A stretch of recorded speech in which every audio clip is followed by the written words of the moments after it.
Welcome to Sake and Hot Tubs with Fred and Lisa, where big ideas start small, just like conversations shared over a glass of sake and a soak in the hot tub. So pull up a chair, pour a glass, and let's dive in, because in this hot tub, ideas don't float, they take shape. Welcome, everybody. We are doing a remote location for Sake and Hot Tubs, and we are at Iowa State Fair. Yeah. JR's Pork Ranch. SouthPork Ranch. We're south? SouthPork Ranch. JR. See, it says it right here. SouthPork Ranch. We're at the Iowa State Fair at JR's South. Sorry. I meant SouthPork JR's Ranch. No, JR SouthPork Ranch. That's as hard as jazzy. Ask Tanner. It took me about a year to figure that one out, too. So say it one more time. I'm at... JR SouthPork Ranch at the historic Iowa State Fairgrounds. Woohoo! Did you grow up here doing stuff? Like when you were little, did you come to Yeah, my family is really involved in Variety, the children's charity, and I remember as a little boy, somewhere up on the hill, there was a Variety booth that my mom worked. And actually, I have photos of my mom, myself, my little sister, and Governor Branstad at some check presentation or something like that. My great uncles, Bob and Bill Arold, had booths here after World War II. I don't know where. I'm trying to find the arc. We've tried to look for pictures from my family. We just can't find any. But my mom and Aunt Sue worked here in the early 50s. Oh, wow. My uncles sold radios and chickens. My mom radios and chickens. And my aunt just passed away recently, but I remember talking to her about, working here, and she's like, the chicken booth really smelled. But that was a thing back then, Yes. And it was like, I think they slaughtered the chickens on site, from what I've gathered. But I don't have his... So coming from family farm egg ranching, I know chickens, a million birds, they stink. So, and, I remember coming to the fair as a kid and the giant slide and whatnot, but then in the... I can't remember. A good friend of mine, Drew County, our families go back a century. My grandparents and his parents played bridge together, Irish Catholic. And he had the bird's nest up here up on the hill near the Mid-American stage. And so I kind of hung out there quite a bit. And then in 2011 and 2012, my good friend Josh Crandall, at the time his wife's father owned, or still owns, Jalapeno Pete's, Gary Kirk, and we had a bacon on a stick stand. And that was fun. That's I was 35 and 36 when we did this, and full piss and vinegar, and I was I don't drink anymore, but I was drinking pretty hard back then. And one day we decided for every 100 bacon on a sticks, we'd shotgun a beer bong. It was beer bong. We called it a safety meeting. And one day we sold 1,700. It was a Saturday. We sold 1,700, and it was. It was so fun, and I love the fair. To be a concessionaire here at the Iowa State Fair, not many people get that opportunity, and especially to have a beer hall and to transform this location on Rock Island Avenue across from the Cattle Pavilion. Yes, the pavilion. Not many people get that opportunity, and we don't take it for granted. We try to do our best to be good stewards of this space and create a vibe that people want to come to, and we feel that we've done that. This is our 6th year here at the Iowa State Fair. When we kind of debuted our menu, people told us we were crazy. Yeah, because you're doing something totally, like when you talk about the purple cow, you are the purple cow with the Iowa State Fair. I'm not sure you're going to walk on all fours. I've never heard being called I've been called a lot of things, but never a purple cow. The purple cow is like that thing in marketing, the thing you do that, cows, they're red, they're white, they're black and white, red. But when you see a purple cow, that's the... Wow, that's a purple cow. I would think about everybody goes to the state fair, for fried food. Right. That's your purple cow. So sure. You're different. You're different. Yeah, no, and one of the things in a good way. Right. Like one of the things we try to do here at the Iowa State Fair, or at JR SouthPork Ranch inside the Iowa State Fair, is to bring food items that aren't common. Right. There's corn dogs aplenty. You can get a Campbell's corn dog right there in the pavilion. Mm-hmm. But I can't sell a corn dog. They're oversaturated here. Barbecue, Rib Shack's right over there. Right. There's What You Smoking. There's barbecue everywhere. we wanted to do something different, new, and kind of bring a chef-driven approach to our concession area here. And we felt we've done that. Our party balls have been a big hit. Those are on the menu again. We've got a light, refreshing burrata bomb. We are excited about. I'm actually pretty excited about that. Yeah. And then the caviar and chicken nuggets. It's one of those things where I was at Coachella in 2025, and they had caviar and chicken nuggets, and I like caviar, and it's a great, like the fried saltiness and fried, crunchiness of the chicken nugget, and then the salty coldness of the briny caviar plus a little creme fraiche. It's just, it's great. And it's something to talk about. Not everybody's going to order it. No. But they're talking about it. I was getting my haircut this morning at Scissors and Scotch in West Des Moines, and barber at the end of the barber hall was like, and they've got this $100 caviar and chicken nuggets. I go, it's $99. And again, it's not for everybody. We still like our chicken sandwich. It's $12. Our party balls are $12. Yeah. Our party balls are $10. We have items that are inexpensive and for the average fairgoer, great. But then we also have some items that are bougie and upscale and different. And again, it's your lobster roll. You sold like thousands, like was it 12 or 16? 12,000 last year. And how many people told you were crazy to offer that? Oh, all the time. They still tell me I'm crazy, but I am maybe just a little bit. And Fred and I were looking because you have the what is it called? The extraordinary, like the Dom Perignon with the high roller package. Yes, it's 2 high roller rolls, which is our standard lobster roll with some creme fraiche and caviar. 2 of those and a bottle of Dom Perignon for $600. And the flutes. The flutes, yes. Don't forget those. Right. Yes. We have a bunch of those. I think we overordered. Again, it's something to talk about. And again, it's not for everybody. So you're making a reservation. So I want to do the high roller. Am I calling in, or you can? Or you can just order in, and I'm saying, hey man, you can if you want to. Normally it's just on the fly. Oh. But last year we had a couple times where there were 2 people. Like somebody would order it, and then 10 minutes later, somebody else would order it, and so. We try to accommodate our guests as best as we can, but sometimes we just have to adapt because our one high roller roll table is inside JR's, and then the second one is outside on the north patio. But again, I thought about doing like a reservation system where you can reserve that table for half an hour or so, and we might do that in the future. Again, it's something different, and the thing here at the fair is there's not much space for private events. Right. We do quite a bit of private events, but it's kind of upstairs. We kind of section off an area. But, I wish I could had a bigger patio up here on the north on the second level just to create more of a larger private event space. Alliant Energy Landing is on the other side of the cattle pavilion. And they have the tent that you can reserve. It's a permanent structure, permanent shade area. There's the bathrooms from the cattle pavilion are right there, walking distance. Right. And we actually are catering a large event there, but seating is limited. There's not much. And then you have, so what I love about your venue also, so I'm a huge live music person. And so even growing up, so I remember when I was little showing cattle here, and it wasn't yours at the time, but they have live music. I remember just wanting to be old enough to like really hang out here. But now you created that because live music is, what time do you start live music? Even like it's noon. Yes. So noon. Live music, and you come in and you're eating good food, and you have live music, and you have all your beer options. Yeah, we've got 99 tap lines. Oh my word. You want to try that? Yeah. So cotton candy beer. So we call it the Cotton Rocket. Cotton Rocket Sour. Okay. You're brave. You are brave. We just need 3 of these. Yep. Or 2 of these.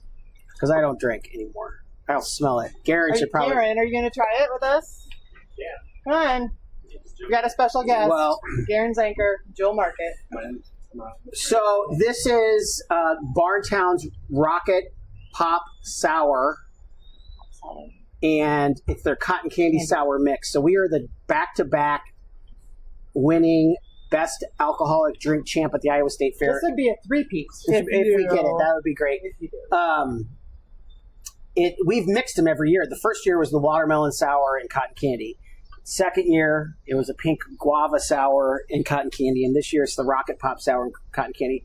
Very, very bright, fruity. It's got a nice nose to it. Yeah. It's fruity. Oh yeah.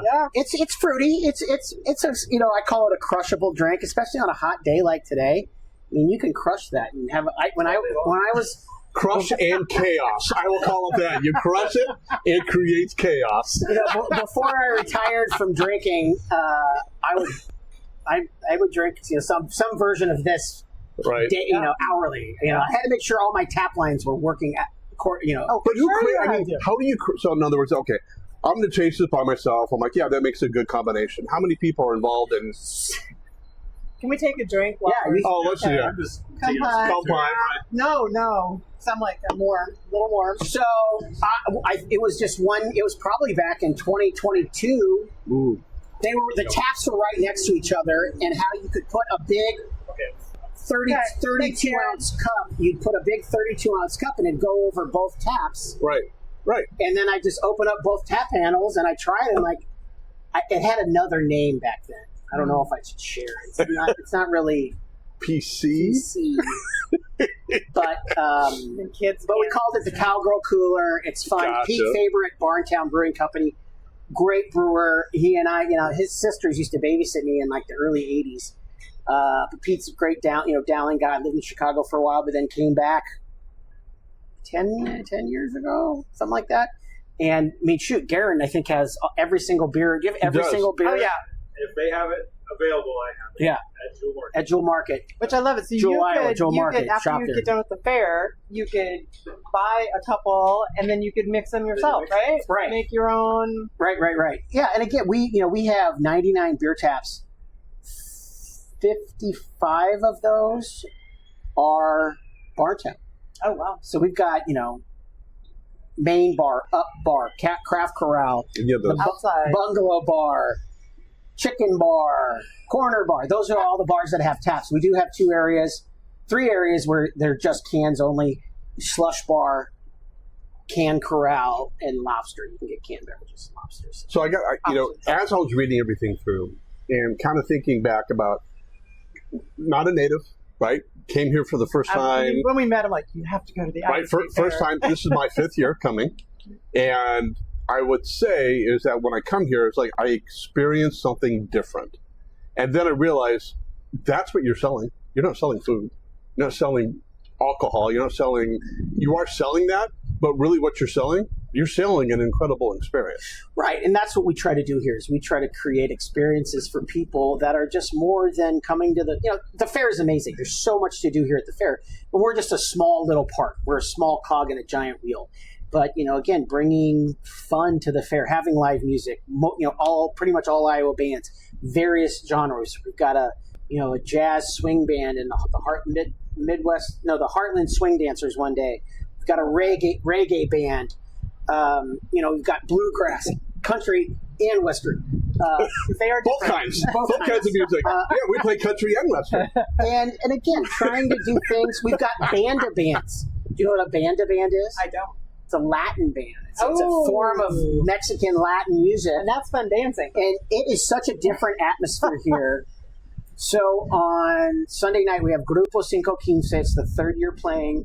Sunday is Latino Heritage Day. So there is a large Latin population. Sure. Actually, I get some analytics after the fair, and 10% of my attendees that come to JRs are Latino. So we cater that market. Oh, 100%. And I work with Fabiola at La Leyenda radio station, and they're great. They're such great to work with. But again, just the atmosphere, whereas us gringos, where we're sitting at, listening to Tyler Rich or the High Bank Boys, we'll just kind of stand in our area and not, maybe sway a little. But at Grupo 515, those hips. it's like a whirlpool. Yeah. They don't stand in one place. No. They just constantly kind of go and move in a circle, and it's like a big whirlpool. It's like a tornado, and the outliers kind of watch, but it's it's such a neat experience. And then on Tuesday we have Los de la Villa, another Latin band. They're both at 8:00, and again, just bringing some different vibes to the Iowa State Fair. We do that on that night because that's on Tuesday night is when Hairball play. Oh yeah. So when Hairball plays, yeah, they're all everybody Hairball. goes to Hairball. But If you're not, I would say too, if you are a person who loves to dance, find yourself because I always say, right, being the gringo person, right? You're kind of like, I was like, if there's somebody willing to dance with you, dance with them. Like whoever will dance with you, because it is so fun, right? So fun. Yeah, again, it's so Hairball is awesome, right?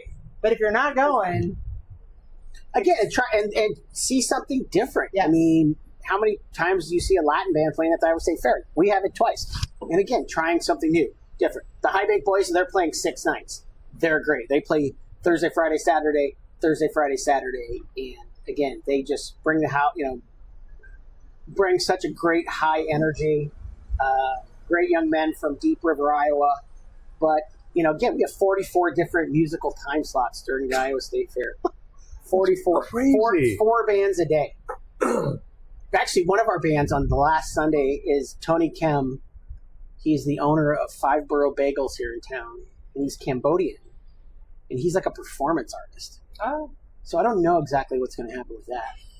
But it should get fun. It should get weird. I don't know. We'll see. He's promoting it himself heavily. He calls it JR's Pork Ranch. And I texted him. I'm like, South Pork. Well, how many people say it's Junior, but really JR is from your... The J is for my mother, Jody, Yeah. and the R is for my father, Rennie. His nickname is Rennie in college. My family was really involved in the Variety Telethon here in Central Iowa, and they started that in 1974. And they helped raise over $140 million just to help kids in Central Iowa. So I just wanted to. They're both passed, and wanted to pay tribute to them. And it was funny. We had a completely different name when we started it. When we pitched this idea, and I really never liked it. And it's called Buckaroo's Saloon. Interesting. Okay. And still Western. Sure, very Western, right? And then we actually lost the RFP to access this, and then when we got brought back in October of 2020, that's when JR came about. So That's awesome. And this is one thing we were kind of talking about. Like, what question? You've been interviewed by a ton of people, right? it's so funny. You know how your phone listens to you? So we were talking about interviewing you, and on our feed, Brooks. We're like, I told you, you're listening. So I was thinking to myself, I'm like, when we interview people, is there like one question or two questions? Like, say, darn it, I wish they would have asked me that. I don't know. I get asked a lot of weird questions, but no, I don't know. I mean, I'm pretty open for the most part. Sometimes you don't want to see how the sausage is made. I say it's all smoke and mirrors. This is really good. Just keep the color the way. I don't want to know how the color's made. Right. I'm so fortunate that when I partnered with Greek House chefs Corey and Carrie Hansen, Jason Slephorse, Jackie Slephorse, Frank and Darcy Hines, Heath and Sarah Sheely, Sarah Tuttle, the Greek House chefs kitchen team. We created this basically took a space and created our own vibe, and we're very proud of what we've been able to do, and we want to do it for a much longer time, and again do things that are out of the ordinary, different, not normal. Again, there's people. The Depot is great, and Craft Beer Tent's great, and Stockman's is great, but again we feel like we kind of like to do things a little different here, and it shows. Well, I'm sure too. People are like, man, when is Brooks going to release his next one? What's going to be the next thing next year? What's going to be 2027? I can't say yet. I know what it is. I can't say. That's so fun. And actually, it's fun to be here after being somebody who really was very livestock oriented. To be here and just watching the hustle and the bustle of the fair opens up on Wednesday. It's 13th, and seeing everybody behind the scenes just working their behindies off to make all of it happen. Even your dude who came up and Tap the tapped the cake for us to give us a drink. That's Hopper. That's Hopper. Thanks, Hopper. He is a draft specialist. He's during, let's say 4 o'clock, 5 o'clock on Friday night, he's changing a keg every 5 minutes. Oh, wow. Just because, we have multiple, some kegs are on multiple lines, but again, it's just, we sell a lot of Busch Light. Oh, for sure. A lot of cotton candy. Yep. Oh, cotton candy. So I think the thing for me was this is actually refreshing. Yeah. It's light. A little fruity. Because sometimes you think I'm not a real sweet person. I don't like heavy things, and I get that sour too, which I think is really good. I miss those. I just like to smell it and put a little on. Oh, the Brooks. Oh, fantastic! Well, thank you. Thank you. It's Thanks so for good having to see me. you again, Yep. and we love this. I have always loved the fair. I'm Convert. You converted. Yes, convert. And he keeps hearing, he's like, well, people say, because there's this thing right with the other fairs, and I'm just like, I'm sorry, man, I'm a truist, and the Iowa State Fair is really a fair because in California it's like a Big swap meet. swap meet. And they have a petting zoo as big as maybe this. Is that Not even that's in big. Sacramento, isn't it? There's Sacramento, Orange County is the big one. Yeah. Actually, Sacramento is very similar to here. I remember actually taking one of my daughters up there. He said similar. I said. There was chickens, there was cows, there was people being judged, there was a rodeo. See, there was people being judged. There were dog, I would call it, events. I don't know. But nothing like this. No, Sure. nothing like this. Awesome. Well, thank So you. everybody should come out. You're walking the fairgrounds. You probably have to go to the fair multiple days, but even if you come one day, you should come to JR's SouthPork Ranch. Yes. Woo!